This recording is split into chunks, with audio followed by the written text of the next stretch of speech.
এবং বেশিরভাগ ছাত্রী দেখবেন একজন সিগন্যাল প্রোভাইডার। আবার অনেক ছাত্রী দেখবেন যে বলবে যে, "না, এসব সিগন্যাল দিয়ে হয় না।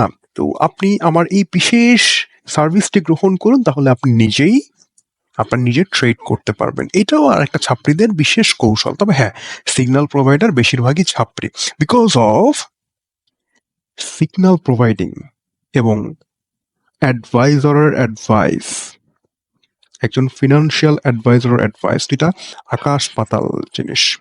একজন সিগন্যাল প্রোভাইডার তার ঘরের চিপায় বসে তার মুখ থেকে সুন্দর মতো তার আইডি দিয়ে জাস্ট একটা পোস্ট লিখতেছে, sell at that point, buy there, sell there, buy there, এবং চিপার মধ্যে ডিসক্লেমার লেখা আছে, warning, whatever you do on your own risk.